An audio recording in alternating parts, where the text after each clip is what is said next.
Welcome back to another episode. I'm your host, Ryan Richards, and today I have a very exciting guest in Brooke Coughlin joining us to talk about her journey into real estate and how she built a real estate team to make her one of the top agents in central Massachusetts and all of New England. Hopefully, you may have seen her on social media, but she has a knack for marketing, growing businesses, and is a very successful entrepreneur in many different avenues. So if you're considering learning more about business or getting in the real estate market, how to start, we talk through her processes for educating buyers and sellers and the market conditions, and advice on how to pick the right real estate agent to guide you through the process. So if you're interested in topics like this, stay tuned to meet Brooke and enjoy the conversation.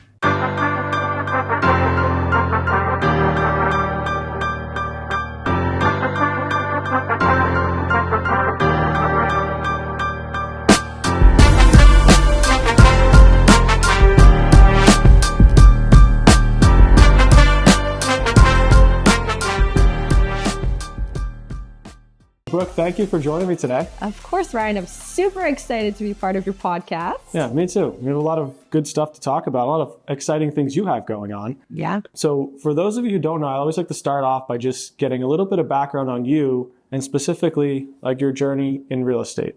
Did you always think you were going to be in real estate, and how did you get to where you are today? Well, that's a loaded question. Loaded question. But just a little backstory or back information before we jump into how I got to where I am today. I am a top Massachusetts, Connecticut, Rhode Island realtor. Recently awarded. Second year, thank you, in a row. I'm top 1% in those states, which is awesome. I was really hoping I was going to win Realtor of the Year, but there's always next year. Yeah, I'm sure. So in addition to that, I do own a bunch of multifamily properties. So I am a landlord. I own Airbnbs with a team. So I help run those on a day-to-day basis. I built and just sold a 6-figure plus cleaning company, which is fun and we can talk about. And on top of that, I'm a mom to a 6-month-old. So do you have extra hands that we don't know about?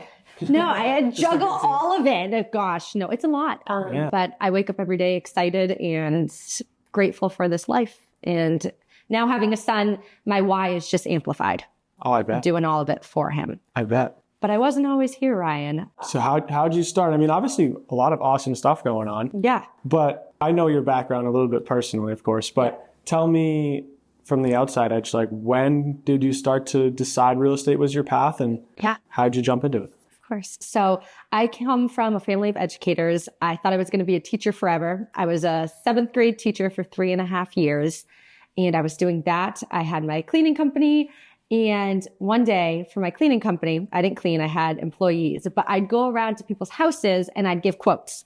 And after school one day, I went to give a cleaning quote to these clients, and little did I know that they actually owned a team on a real estate team. And as I was going around saying, this is what we would do, this is what we would charge, they were like, Brooke, do you have any interest in real estate? Light bulb. Yep. And I'm like, I like HGTV. I like looking on houses on realtor.com, Zillow, but I never thought about being an agent. And they're like, with your personality, we think you'd be perfect for it. Take this course, pass this test, and join our team. And I'm like, sure, why not? I'll add it to the resume. So I got licensed, and I was a teacher doing my cleaning company all in one. And it wasn't until things started picking up and I was realizing I was spending more time in the classroom when I'm supposed to be with these 7th graders, doing real estate things. And I also realized that it wasn't necessarily fair to my clients who are buying and selling their biggest assets if I'm not fully available between the hours of 7:30 and 2:30.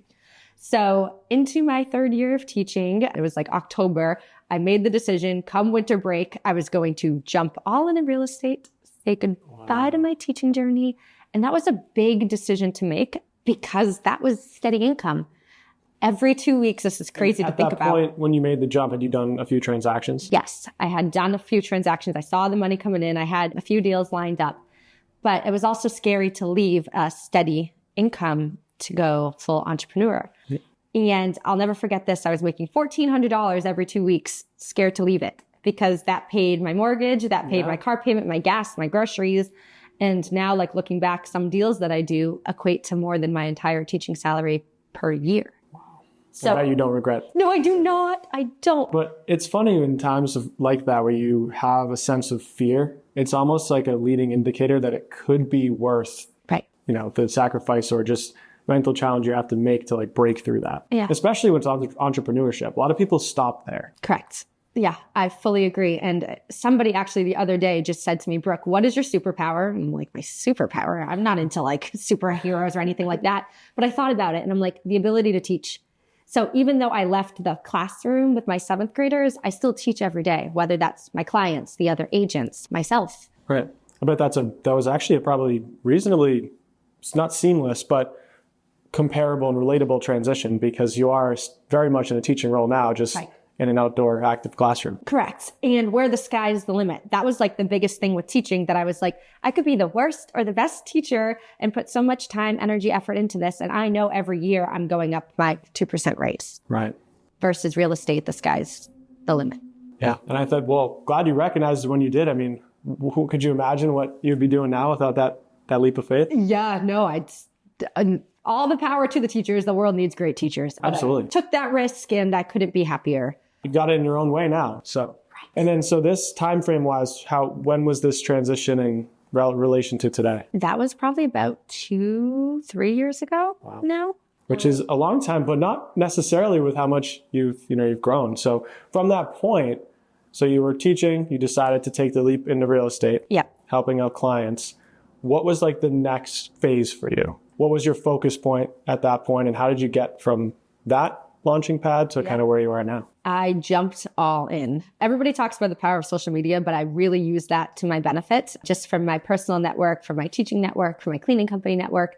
And I grew my social media platform to almost 27,000 followers on Instagram. So like last year, I helped 70 different people buy and sell houses. That's awesome. And I equate that to social media, and it's free. Social media is free. So that's, I would say, how I've scaled from doing small business to now being a multi-million-dollar real estate agent and performer. Yeah. And when you say social media, I know what you mean by that, but I feel like from people who aren't in entrepreneurship or aren't like business self-growth oriented, they think social media is just a way to like distract attention. But the way we see social media is so much different. Yeah. Like when you say I use social media, what you probably would say you did is you used a platform to build trust with your community, which is essentially what you're doing. Wow, that sounds so much smarter than what I just said. Yeah, but it's so true. Because I think like, and I don't want to go too far on a tangent, but this is obviously super relevant. Like, especially for entrepreneurs, they often think, and I'll put this in the older generation, like a lot of people when they hear social media, they don't really understand like, why would I do social media? Like I'm going to post videos of myself. Like the underlying practical use is you're getting people into your life, showing them what you do, showing them the value you provide, and then building a relationship. Correct. Like, which is so interesting. You could have, if you have 27,000 followers, you kind of have a relationship with like 27,000 people who know about your life. Right. And not those 27,000 people aren't watching all my videos every day, but they're seeing my face, they're seeing my name. And going off of that with my team, which we'll talk about in a minute, but I always ask them, like the first question when I sit down with an agent that I'm bringing onto the team, I'm like, who comes to mind when you're thinking of the biggest agent in real estate? I'm not just thinking like small town like me, but like world. And I got different answers like Selling Sunset, Ryan Serhant, all of these big names. And I'm like, why? Why do these names come to your head?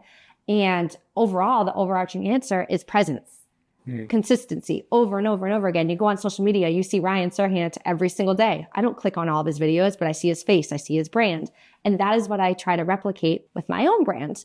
Not everybody's listening to everything that I say, but they scroll online and they're like, oh, there she is again. She sold another house. So who are we going to call? We're going to call Brooke. Right. And the images you're putting out reflect your brand that you built, which is the professional, service-oriented, and dedicated, realtor. Right. I think that's important too, like pairing up your branding with, your actual content you're putting out. Right. Definitely. And how does your branding relate to like the service you offer as a realtor? Like what's your core fundamental, Brooke Coughlin realtor belief that allows you to service, so many clients? That's a really good question. I'd say community and being down to earth. So I wrote a book and it was called She Closes Deals, and it helps other agents. It gives all my secrets and my tactics. And people used to say to me, why are you sharing your $1 million ideas? And I'm like, I could give you my ideas and you're going to make the recipe different. Me and you were different, but take it and grow because everybody's network is different and there's enough success to go around. But that all comes back into, so when I got pregnant, I was like, holy moly, how am I going to keep up doing this amount of volume by myself with a baby? Yeah. And I was scared shitless. I'm like, crap, I love my life. I love selling real estate. And that's when I decided I needed an assistant. So I was so nervous because real estate was my baby before my baby. And I hired an assistant, Elizabeth Duffy, who today I say I pay her to be my best friend, but she really is my best friend and she's awesome. But as I was pregnant, she would follow me around, like come to everything, learns from me. I'm grooming her. And then when I went into labor, I was like, Elizabeth, like, it's go time. I don't know what's going to happen. Like, you need to step in here. And she was fantastic. It's the best thing that had ever happened to me. But you feel relieved now. Relieved. But my thought process behind this was, I need a million Elizabeths. And she's one of a kind, Elizabeth. I will never be able to replicate you. But the power of people, you can go so far and do so much more with people. And that's kind of where like the whole team aspect came. All of my ideas, I have no problem sharing. I want to help every single person grow. And behind that, it's going to grow the brand. And off of that, one more thing off of that, I was like, I could start the Brooke Coughlin team. And sure, people are going to want to work for the Brooke Coughlin team. She's nice. She sells a lot of real estate. Right. But at the end of the day, those agents that I help groom are going to become top producers and they're not going to want to work for my name. What is something people could get behind? People can get behind She Closes Deals, She, the woman movement, and grow there. Very smart. Very smart. And the team aspect is like still it's a fundamental part of real estate, but especially business. Like I think like that first hire with Elizabeth, obviously it must have been terrifying. Oh yeah. But now that you've done it, you're relieved and your ceiling is so much higher because you've built that team and empower the agents that you hire. Correct. To have those resources and learn from what you've gone through. Right. And groom them. Yeah. Groom them to be my special sauce, but they make it their own. Right. That's how I look at it. That's cool. That's a cool aspect to have someone who gives you the ideas, but lets you kind of do it your own way. Because I feel like sometimes people try to lay out like, you know, you see bowling alleys, they put up the two bumpers, right? When you're bowling. That's kind of what you've done. He's like, here's the path, but you can go left and right and you'll find your way to the end. Yep. But if you try to make it too narrow and detailed, people get frustrated with the process because it doesn't work for them. Right. And it's different for everyone. Yep. Definitely. And it's just exciting. And with people, you can do so much more. Like we started doing like Q1 give backs and she supports local and like doing those things with the team. Your reach is bigger. Absolutely. Yeah, I remember I actually just hired a loan assistant as well. Wow. We actually started on Monday. He's here. I'll have to introduce him. Oh my God. What? Super exciting. Let me ask you this. What got you to that point where you were like, it's time? It's a very good question. One that took me a while to act on, not necessarily one to realize, which shame on me. But you realize, and as you've mentioned so far, that inevitably there's only so much time in the day. Correct. And I think you have to focus on, it was actually a book that really got me to change my mind. And it was How to Buy Back Your Time by Dan Martell. I read that book and I read Who Not How by Dan Sullivan. Mm-hmm. Two great books if you haven't, but I think you've read those. Have you read both of them? No. You're going to have to. I'm going to have to add them to my list. You will have to. They are great books. But those two books, and we talked about it here in the podcast too. So for those that listened, you've heard me talk about this before. Yep. But those two books changed my entire mindset. Yep. Something I already recognized, but I didn't know what to do about it, which was I was focusing on too many tasks that were covering such a wide spread of talents and skills that I don't necessarily think were the best allocation of my time. You know, so I started to think about like, what am I best at? What do I enjoy most? What's my value I bring to people? Right. And that's what made me realize, well, I would rather have someone help me out with some of the back end administrative paperwork and some client relations so that I can go focus on being a better partner, you know, to my realtors, my attorneys. Right. And I think that's the value that I bring. So I wanted to focus on that piece because that's what excites me most. Right. Having podcasts like this and, you know, meeting people. So I realized that, and if I weren't to make this hire, then I realized I've reached my max, my potential. Right. Because there's only so much time in a day. And I think it's more scary to realize you can't grow than to wonder about if you will, right? Because if you believe you will, then you will. Right. So when you realize you're completely tapped in capacity, then it's kind of a scary feeling like you're not making any progress. So you're kind of going backwards. Right. So I wanted to figure out how can I help more people? You know, how can I be in front of more people? Right. The only way to do that is I need to buy back my time. Right. So. And hire people where they're good at. Yes, and that's very important. Yep. Like we were just talking about that today. It came from my team meeting before this. And like Canva, social media, I have all of these great ideas, but I don't spend time on there. It would take me an hour to come up with one post versus I hired my first marketing manager who could make that post in 30 seconds. Right. Well, I think it's the old school mentality of like, if you want something done right, do it yourself. Right. I think you kind of need that mentality to get through the first phase. Right. Your first sales phase, whatever that is, 100,000 in income or whatever your metric is. Right. Then you need to find the people who are good at those things. Correct. So I'm the same way. Like I could do a lot of things. Yep. I could learn how to, let's say, reframe a wall. I mean, I'm capable. I have hands. Right. I have a brain. I have feet. I could figure it out. Right. But rather than me take the time to go do those things, yep. One, research, yep. Then learn the task, then do the task. Right. I wasted all that time. And now if I hire someone, I have to spend time training them. So I'd rather hire someone who knows how to already do the task, which is the premise of that book, Who Not How. Yep. No, I think that's brilliant. And like going off of that little secret that's coming soon, I hired my first PR. I was going to ask you, but I saw you had some teasers poking at us. Yeah. Well, talk about that if you could. Yeah. So we just took on a bunch of new agents, which I'm excited to launch them. But I found the most perfect PR person to join my team. And her role is going to be to grow the brand. To grow the brand, to grow me, to grow the agents. And that's what I'm going to be paying her for. Like, cool. Ideally, her salary that she's going to be making is going to pay for itself by additional deals that come in. Yeah, sure. And that's going to be her job, her role. That's because really yes, I want to help grow all of these agents, but like I also can't get away from doing 70 to 100 transactions a year because that's where I make my money. Right. So by having an additional right-hand woman who is not, I don't want her to be an agent.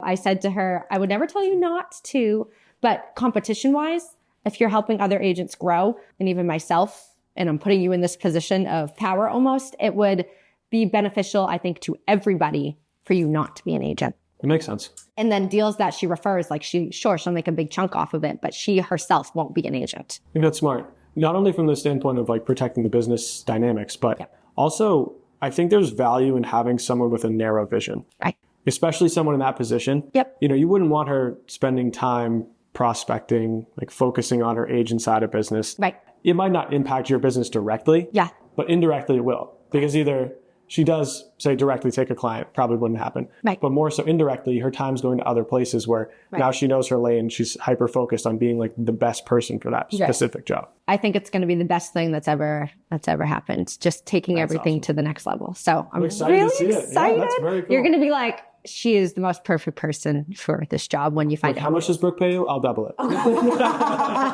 She could probably do both. She wants to get out of her current career. But it's just awesome. And even like running events, like, you do events all the time. That takes a lot of time, energy, and effort. And that's going to be her role. And I'm just going to walk into it. That's really cool. Yeah. Good for you. Thank you. I'm really excited. So with your team now, what's your role look like within the team? And how is that playing out with so far in the market this year? Are you more, obviously you're teaching, you're advising, right? But how's the market been so far this year, and how's your team fitting into succeeding in it? Yeah, so we're just about to enter the spring market. Things are picking up like crazy, left and right. Right now we're in middle of March, and today I just closed my 10th deal of the year. So things are still moving. I actually heard a statistic from Anthony Lamacchia, who's the owner broker of the company I'm with now, which I never knew. Another exciting change. We're changing everything in life right now, Ryan. But February was the best month to sell a house, which I didn't know. I didn't know that either. The reason behind that is the lack of inventory on the market. So many sellers are like, okay, we're going to wait till the spring market to list our house, but everybody is saying that. So sure, it's a great time to buy or sell because the weather's warmer. People want to get into houses before school starts, everything like that. But you're also going to have more competition, both on the buying side and on the selling side. Versus when Anthony told us, statistically speaking, that February was the best month to list in, I was like, wow, because there's nothing on the market. Right, which I've seen now. I mean, just myself, while watching the market every day, there's not a lot of inventory. Correct. Maybe it's getting a little bit better in like very select market, but there's not a lot out there. Right. So I can totally understand how putting out a house today might be better than if you waited for everyone else to do the same thing. Oh, yeah. Going off of that, there was one listing and we can't win them all. So I had this listing back in the fall And I put so much effort into selling this. It was a tad bit overpriced, but so we worked for our clients. And I was able to provide multiple offers to the seller that she did not end up taking. Our contract ran out and she was like, we'll revisit in the spring. I was like, okay, we'll revisit in the spring. Unfortunately, she did not revisit with me, which is fine. We can't win them all. But another agent listed the property and it was gone in one weekend. And I truly, truly, truly believe it wasn't the agent behind it, which this new woman was fantastic and all the power to her. And I'm proud and happy for her. However, I think it was the time of the year to list rather in October, November, which is when I had the listing, to getting it on first week of March. And it went in the first weekend. Yeah. Same price point. I was like, you'll see that. I've seen a few houses where, even multifamily too, but I think multifamily trades a little differently. But you see a house on the market for 300 and it relists 2 months later. They pull it because it doesn't sell. They relist it and they get the price. Same agent, same listing description. Nothing's changed. Same picture. Just time. But just time. Right. I fully agree with that. And like prepping my buyers, I always tell my buyers, I'm like, it's a seller's market right now. If things are priced correctly, it's a seller's market. So if you find something that you love, in that first week, be prepared to be at or above asking. If something's on the market for over a week, we have more wiggle room when it comes to terms. But that first week, that's the most important week on the market. Yeah, that's when everyone has their eyes on it. Correct. I was telling someone, actually my barber today, I was telling him about the housing your market. Hair looks great. Oh, thank you. Yeah, thank you. It's probably all over my jacket. But I was talking to him about the housing market. He was asking me, he's like, I was thinking of buying a house. I'm like, all right, well, I can help with that. We're talking about it. Right. And I'm like, he's like, how's the housing market now? I'm like, it's kind of like when like a clothing brand drops release. That's a new listing. Okay. So like the first week is very active. Yep. But then you find out that if thing that's being sold is not worth the price, then obviously, it adjusts and sits like kind of everything. Yep. But you still get some activity. And that's at least from my perspective. But I'm curious from your standpoint, how's the end of winter, start of spring market wise? Is it still competitive? And then like, is it different than last year? What are your take on the market right now? I think it's still very competitive. It's still the seller's market out there. Again, unless something sits for over a week, that's the only time you're seeing more wiggle room. But I'm seeing more properties pop up on the market. I'm expecting more to pop up. Price-wise, I do think the house prices are continuing to rise. We're seeing that. I just had last year, I had a client buy and sell for $600,000, and then we are on the market now for $685,000 with offers. For 1 year. Minimal change to the property? Minimal change, like barely anything. And they see multiple offers. So that's an $85,000 gain in a year. They'll pay capital gains, but it is what it is. Sure. That's hard to reproduce anywhere else. Correct. So I feel when you talk about the market and appreciation, like a lot of people do, right. I think people still are hesitant to believe that we're just going to continue on the upward trend. The people who aren't in real estate. Yeah. But as you're talking about now, like it's still fundamentally about supply and demand. Correct. Statistically speaking, house prices double every 10 years. The best time to buy was always yesterday. And like, sure, there will be dips, but you don't sell on those dips. I remember even my first investment property that I bought in Springfield, Massachusetts. Great area if you know what it is. And I was so scared. I spent $212,000 on it. God bless those prices. God bless I know. And I was scared shitless, to be quite honest with you, but we're actually getting ready to sell that property. And that was 3 years ago, and I'm selling it for $350,000 in a 3-year span with zero turnover. Actually, it's the same tenants from when we purchased it to when we're selling it. Wow. So like, where else could you get those gains in 3 years time? No, it's hard to find. But I think that what's so interesting is what you said about like, don't sell when it's down, when in a down market. Yeah. And if you're selling and buying, then it kind of evens out, right? You bought low, you're selling low. So it's kind of the same like lateral move. Right. But I look at the stock market today, and for those listening, we're filming this in like the second week of March. Yep. Stock market today, not doing great. Right. But obviously I'm not going to sell my positions in a time like this. I'm actually going to buy more. Correct.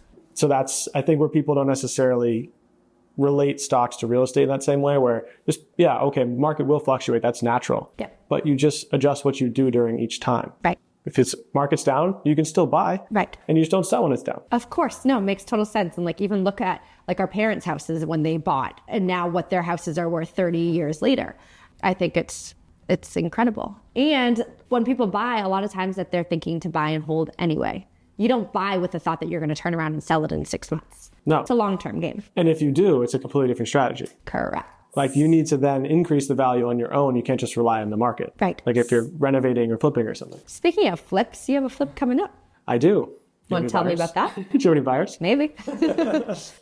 Yeah, I do. So it's a 3-bed, 1-bath ranch. There's a finished basement, so an extra bath in the basement. Yeah. Full bath in the basement. Went through, pretty much did a little bit of everything. So this was a property that got off market, had under contract for 2 years. 2 years. 3 years. Oh my gosh. So it was a relationship with the seller. It was actually my neighbor, and he just was going through some personal situations. So we just, obviously I wanted to make sure he, had time to do what he wanted and take his time, right? I'm not trying to pressure someone to. Right. So obviously 2 years I was definitely patient, but given the circumstances, all the power to him. Yeah. And then we actually went through some title challenges. We had to move some lot lines, which we did. Yep. And we're actually looking probably to be done in the next 4 weeks or so. Oh, so by the time this comes out, gosh, you're going to be on the market. I'm going to be on the market. Wow. You need a realtor? I'm going to list my first property.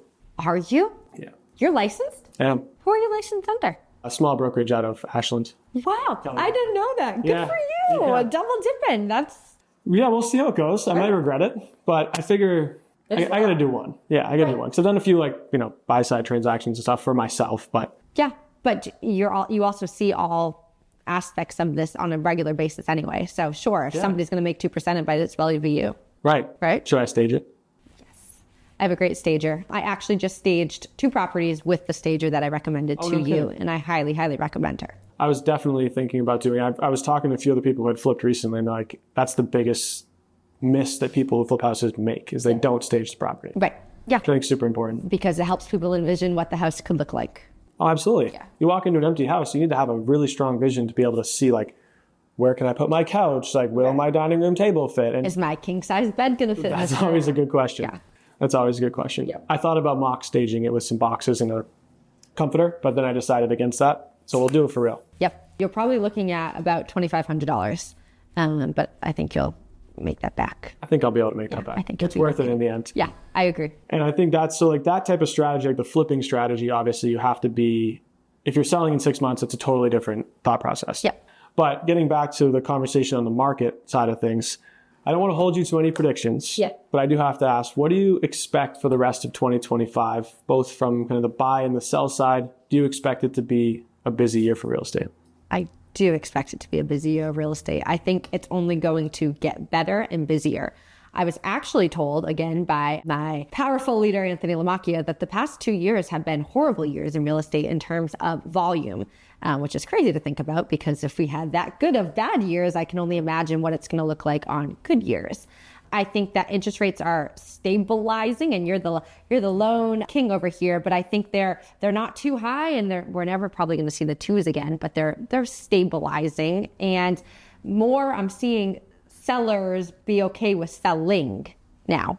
We would see so many sellers who had the 2s and the 3 interest rates that they're like, we're never selling these properties. But I'm seeing more and more start coming on the market. And from the sell side, do you feel like has there been any more casual selling? I know it's not really like a thing that happens all the time, but I think when I think of real estate selling now, and obviously I'm not in your position, but if I wanted to sell my house in today's market, there almost has to be like a triggering event for me to want to sell. Yep. Are you seeing people now get more comfortable just selling to cash out and just move on to, a different phase of life, but not necessarily pressured to? Yeah, that makes sense. I am. I'm seeing a lot of sell buys. They need to sell their house in order to buy or upgrade their new houses, even if they did have those low interest rates. But you're right. A lot of times, some sort of life change are the reasons why we're seeing people sell their houses. So agents, if you're listening to this, if people are going to nursing homes, that's a really good target because when people need to go into assisted living, they're going to need to sell their house. So what's a good connection? This is another tip and recipe. You make a relationship with assisted living places because they're going to have those people going there in order. And that place is expensive. It could be 70 grand a year. They need that money top dollar from their house in order to go there. So a lot of times people are selling when some sort of life event happens. But back to it, I think it's going to be a very busy time, and it's only going to get busier, and prices are only going to continue to rise because the demand is there. I'd agree, especially if rates can stay stable. I think that's, now that we've had rates with sixes in front of them again, I think that not only is it just, of course, helping affordability, but mindset-wise, I think people have like a mental roadblock when they see a certain interest rate or certain price too, for that matter. You know, if you went to go buy a pair of shoes and it started with a 2, you know, your average person would be like, those are sneakers, that's 2 what? Like, I don't care how many, 200's too much. Right. So I think like they have that same effect with interest rates. Right. And speaking on that, I feel like I'm seeing everything appraise in terms of pricing. That usually means that there's good advice on pricing. For the most part, yes. I would say the only challenges I've seen appraisal-wise is what you'd expect in markets where there's no comps. Like I've had some multifamily that have been difficult to comp. It's like the only 4 unit in town, and it's a town that doesn't have a lot of multifamily. Correct. Like that's always going to have a problem appraising. But for the most part, I think with the right agent guidance, you know, like yourself, then you kind of put your nose right on the pricing from both sides. Right. But I think that also helps with sellers wanting to sell because they're seeing that these prices and then things are appraising at those prices too. So it's like, wow, I could really get X for my house. Yes, Joe Schmo, but you could get X for your house. What I find so interesting is that I still see appraisals on very often, more often than not, come in above the sale price, which usually, you know, not that we're a leading indicator, but we do have some, I would say, preemptive view of the market from that standpoint, where if we start to see appraisals coming in short, that usually means that pricing on the market will follow, which we haven't seen really any of that. Like we're actually seeing the opposite. And I'm seeing buyers in some markets, again, with agents who know the market, know the pricing, house might be listed for, you know, $750, and they're saying, yes, but in this market, this is an $800,000 house. They get under contract for 800, appraises for like 815, 820. Oh, yeah. But that's, I think, what's interesting is like with the right, you know, guidance, you know the market, but we're seeing that trend follow too, where the market's supporting these comps. Oh, of course. Speaking of that, so I just personally bought a house and I bought it for X amount, which I thought was a great deal for the house and the location that it was. And it appraised about $40,000 higher, which that's a huge home run. Absolutely. Huge home. And then you add a little bit of renovations and like, boom, you're sitting on a cash cow. Right. And it gives you that sense of comfort too. I think people didn't necessarily, like years ago, they might not have had that same level of like excitement or comfort. Of course, good deals always happen. But you probably are sitting in your house now like feeling pretty good about it. Yeah, it's an investment, right? You made some equity on day one. Correct. Yep. It's a home run. Yeah. And I think there are those price points where both sides can align. Everyone feels like they win. Yeah. And that's a good spot to be. Yep. I fully agree. Very cool. So on that same conversation, I want to shift a little bit away from the market and more onto advice and guidance, since that's obviously your specialty. Yeah. So for buyers who are considering getting in the market today, what advice would you have to help them navigate the first step in the process?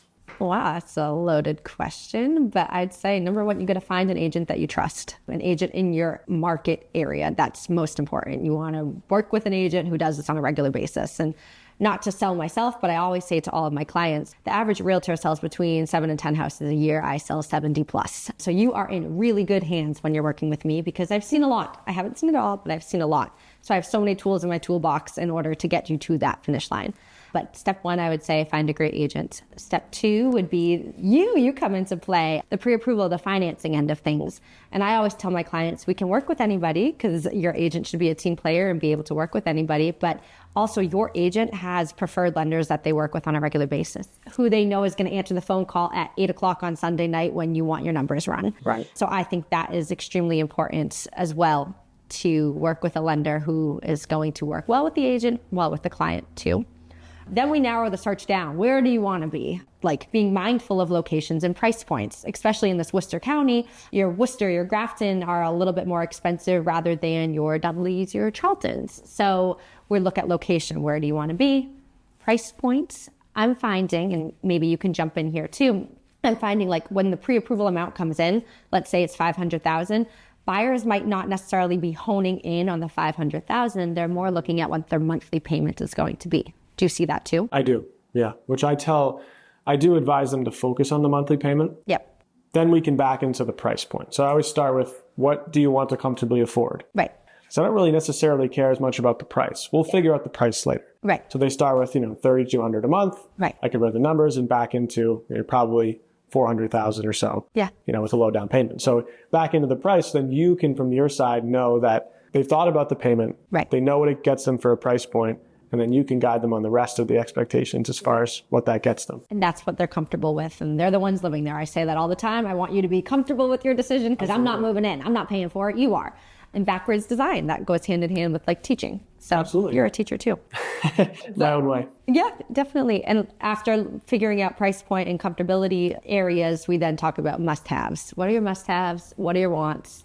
Do you want something totally turnkey, or are you willing to put a little bit of work into it? Because we are seeing those houses that need a little bit of work. And if you're willing to put some sweat equity into it, you could be also sitting on a gold mine.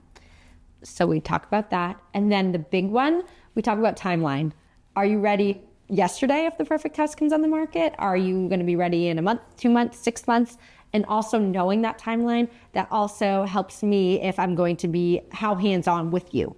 If you're not ready to sell in 6 months, I'm not going to be texting you every day. If you're ready yesterday, we're going to become best friends. Off to the races, yeah. Correct. So those are my big items that we start out with when I have a buyer client. And that's awesome. And I think real estate, we always talk about, is a team sport, of course. But I think for some people, they don't know like where to start with that conversation. Right. It's like, what advice would you have for someone who's like, when should I reach out to a realtor or a lender to start to plan? Like, do you have an idea? Is there a number you have, or is it more like circumstantial? No, circumstantial, like reach out, start the conversation, see where you're at, have that conversation. And a lot of times, like with finances, and I see this a lot, people will reach out to me and we'll start the conversation and they're like, we're not fully ready yet. I'm like, how about I pass you to my preferred lender, let them look into your finances and at least see where you'd be today. If you're happy with where you would be today, like, sure, we could start now if you're ready, or you have to work towards where you need to be. Because the financial end of things, sometimes there's a lot of moving parts. Super important. And right. I always tell people the same thing. I said, worst case, if you talk to me, one of two things happens. I either confirm that you're in a great position, or I reveal something that we can work on, which if you start early enough, we actually have time to do that. Versus a lot of people think sometimes like buying a house is like going to buy shoes at the store. Correct. You go in, you grab the shoes. I like those ones. You go to the register, you swipe it and you leave. Right. But it's not the same when it comes to real estate. No. Because if you put yourself in a position where you start the process when you're 2 months away from your lease expiration. Yeah. You only have 2 months to buy the house, let alone be under agreement to get to closing. Right. Exactly. Let alone make changes to your finances. Like the credit score you got is the credit score you're living with for the most part. Right. You know, so you paying for. And the money you have in the bank is the money you have in the bank. You don't have another year to adjust your budget and savings, all that stuff. So it doesn't hurt to start now. No. And then figure it out. Start now, see where you're at, have that conversation, make those connections. Because even if you're not ready for a year, at least you're in our pipeline. Right. And then you get more information, follow you on social media, and they see all the information you're putting out about the market. Right. So they can make an informed decision on when it makes sense to buy. Yeah. And very rarely do I see ever my buyers getting the first house that they fall in love with or even put an offer on. Yeah. Just due to the nature of the market itself. Yeah. And I think it's competitive. I think that preemptive advice too is really important, where like I know some agents will in the beginning stages say, well, what areas do you like? And I'll say, you know, X, Y, and Z towns. I'll say, have you go drive through those towns, start to pick out your neighborhoods. Like we might not go look at houses to buy, right, but get familiar. So when you're ready, you got your checklist. I want to be in this area, you know, on this street, or if you're that specific, whatever the case. But I think it's super important. So many things to think about. Like even I am a realtor who's going to point out everything. I'm not going to just sugarcoat, because at the end of the day, it's a long-term relationship. I'm not looking for one and done. I'm looking for you to call me back and refer me to all your friends and family. But even like location, is the driveway big enough when you want to host holidays? Where's the nearest gas station? If you're like me, you ride on empty. So like, is it close enough for you? Your closest grocery store, Dunkin's, highway, like all of those things in the moment you might forget about, but they're important. That's just really important. I heard another one recently where someone was buying a house on a main road and they were like, come back. There was open house, it was like 11 o'clock. They would come back Monday at 5 o'clock, drive by the house. Right. And the buyers was like, oh my God, like there's so many cars, like there's too much traffic. I wouldn't want to be here. Right. But like same with the parking on holidays, you would never as a buyer think about those things. Right. So you need someone who can point those out to you. Right. Absolutely. And that's when it comes with working with an agent that you trust. Absolutely. And with experience. Right. And experience, I think in this market, in any market, but especially in real estate, is like doing deals. Like you could be, if you're, an example, I'll use loan officers, and if you're a loan officer who falls in this category listening to this, sorry, but if you're like in the business for 30 years, doesn't make you like a vet in today's market, because the market changes all the time. Yep. Strategies change, the dynamics change, Yep. and the resources and help that buyers need is so much different. Right. If I had a penny for every time I heard an agent say, I've been doing this longer than you're born, my response is, I've closed more deals in 1 year than you have your entire life. Like, I didn't ask you how long you've been in this freaking business. Right. That drives me crazy. Yeah. Crazy. Which, you know, it's a funny statistic. I think you'll like this. My mother and both my mom and my dad both have their real estate license. They've had them since 1986. I didn't know that. Since 1986. They've been licensed realtors for 40 years. Before we were born. Before we were born. Thought of. Do you know how many houses they've sold with their license? How many? None. Yeah. They always joke, we're the agents with the longest standing license who have never sold a house. Right. But that's a testament to, if obviously they don't sell real estate, of course, and they use great agents to do, you know, their transactions like yourself. Yeah. But just the fact of time in the business, like technically they've had a real estate license for 40 years, but that doesn't mean they're expert at the transactional details in like this current market. Right.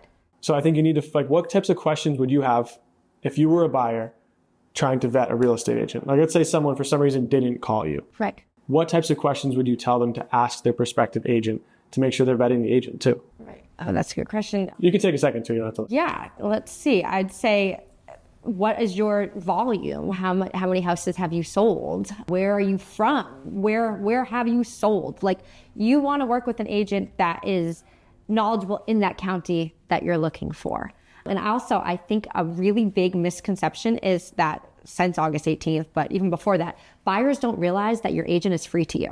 99.9% of the time, your agent is free to you. So if you had the choice, wouldn't you want to work with a top agent rather than somebody who's doing this part-time? Absolutely. Of course, if I'm free to you, I'd want the best agent possible to work for me. Absolutely. You're not paying for me. The seller is going to pay for me. Could you imagine that in a different circumstance? Imagine you were getting like a major surgery, like say you're getting open heart surgery. Right. And the surgeon's like, I've been doing this for, 30 years, but I do like one surgery a year. Would you rather that? Or the person who's like, I'm 5 years in, I'm fresh out of med school, I do one of these a month. Correct. You're obviously going to want the person who's right. Practiced, experienced, and in the groove right. of what's going on in that state of, right. In that that's a great analogy. Yeah. And like, even thinking about it, it's different on the buy and sell side. So yeah, sure. Buyers, I'm free to you and you're getting top knowledge experience pretty much for free. Right. But then on the selling side, like the sellers pay. So when I'm sitting down in a listing appointment, I am sure to go through every single benefit I possibly am to this client because they're going to be paying top dollar for my services. Versus they could call somebody from Zillow tomorrow or a newer agent who would just take the listing to take the listing. Versus you're going to charge a premium for my services because you're going to make that back on the back end. Absolutely. That's super important. Like, the cheapest isn't always the best, or yes isn't always the best answer. Right. You want someone who gives you the guidance you need to succeed in the market. Right. Yeah. Which is super important. Yep. And we can do that on all sides. So it's fun. Well, we love this life. Absolutely. I love real estate. I'm excited for this market too. Talking more about it with you gets me excited for what's to come. Fired up. But I do think on the agent note too, I mean, again, I'm a licensed agent, but I would use a real estate agent to do my own transactions because there's a value in the service. Like, yes, I have a license. I have MLS. I could do a transaction, but I want to use a professional. Yep. As much as I'm in the mortgage industry, that's a different side of the business. So just like you probably wouldn't write alone. Oh God, no. I stay in my lane. I would like to use professionals. And I think that's super important that people recognize that it's important. I think so too. And one more thought on that. Also, the amount of people I'm seeing, at least who want to get into the field, who think it's glorious. Yeah, sure, it's glorious, but it's a lot of work. Absolutely. And the statistic is mind-blowing. And again, I want to empower everybody. But the statistic is 87% of realtors quit after the first year because it's not as lucrative as they thought it was going to be. It makes sense because it's a low barrier to entry, but it's a super high barrier to succeed. Correct. And it's not visible. All the time. Like, not everybody can be a realtor. Not everybody can be a doctor. Not everybody can be an accountant. Like, you find what you're good at. And if those skills happen to be into real estate, all the power to you. I hope you grow, hope you succeed, hope you come on She Closes Deals team and we all grow together. However, it's hard. Absolutely. And if you see an agent who has succeeded, then you know that they've got it down. You know, that you can't be a high producing agent in this market, in any market, and not bring value to your clients, get transactions closed, and take care of people. Yep. It's impossible. So what you just said is my biggest thing ever. It's taking care of your people and taking care of your people's people. And I believe that till the day that I die. That is something that I live by. And I think that has a lot to do with my success itself. Taking care of my people and my people's people. It'll always come back to you. Yeah, value first. 100%. Yeah. Well, I've enjoyed our conversation today, and I'm sure we could continue talking for the rest of the afternoon about real estate. Yep. But I did want to close with a question. Okay. Now, you don't have to give me all three, but I'd like to ask for your top 3, either book, podcast, or like resource recommendations for people who want to learn about real estate. Yeah, great question. I can give you 3. So the first book that I ever read was Rich Dad, Poor Dad. If you haven't read it, please read it. It's just the foundation. It's the building blocks to real estate. That one. Sell It Like Sirhands. That's a big one. Actually, I just gifted all of my team members this book. So it's been on my list. Yeah. I need to get to that one. Order it. And then I'll give myself a plug. She Closes Deals book written by the one and only me. I had a feeling that was coming. Just because I share everything in there. Absolutely. And that would be a great book for aspiring agents who want to get into this, experienced agents who've been in the business for 50 years, who need a little refresher on social media. There's just power of knowledge is huge. I love books that give you tactical advice. So that's a good one to recommend. Yep. I Awesome. agree. Well, thank you for coming on today. You're very welcome. And we'll share all your detail in the show notes below. So we'll get your Instagram up there. But for those who are listening and want to jump on it right now, where can they find you online? They can find me at Brooke E. Coughlin on Instagram and Brooke Coughlin on Facebook. And I try on TikTok, but that's Brooke Coughlin too. That's the perfect ending. Yeah, all right.